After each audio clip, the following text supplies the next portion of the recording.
கோவை மருதமலை கோவில் குடமுழுக்கை ஒட்டி நாளை ஏப்ரல் 3ஆம் தேதி முதல் ஏப்ரல் 6ஆம் தேதி வரை போக்குவரத்து மாற்றம் அறிவிக்கப்பட்டுள்ளது.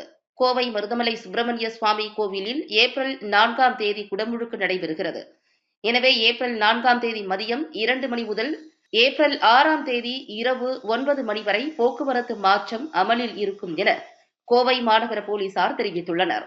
வாகனங்களில் மருதமலை வரும் பக்தர்கள் தங்களது வாகனங்களை வடவள்ளி, தொண்டாமுத்தூர் சந்திப்பு வழியாக மகாராணி அவென்யூ, சின்மயா வித்யாலயா கடந்து சென்று அஞ்சனூர் பிரிவில் வலதுபுறம் திரும்பி கல்வீரம்பாளையம் மருதமலை ரோடு சந்திப்பை அடைந்து இடதுபுறம் திரும்பி பாரதியார் பல்கலைக்கழகம் வரை வரலாம்.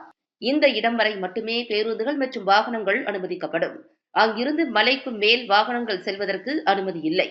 பாரதியார் பல்கலைக்கழகத்தில் இருந்து திரும்பி வரக்கூடிய வாகனங்கள் மருதமலை ரோடு, கல்வீரம்பாளையம் சந்திப்பு, நவாவூர் பிரிவு, வடவள்ளி ரவுண்டானாவில் இருந்து இடதுபுறம் திரும்பி இடையர்பாளையம் சந்திப்பு வழியாகவும், வடவள்ளி தொண்டாமுத்தூர் சந்திப்பு வந்து தமிழ்நாடு வேளாண்மை கல்லூரி வழியாகவும் மாநகருக்குள் செல்ல வேண்டும். இந்த போக்குவரத்து மாற்றத்திற்கு பொதுமக்கள் மற்றும் வாகன ஓட்டிகள் தங்களது ஒத்துழைப்பை அளிக்குமாறு கோவை மாநகர போக்குவரத்து காவல்துறை சார்பாக கேட்டுக் கொள்ளப்பட்டுள்ளது.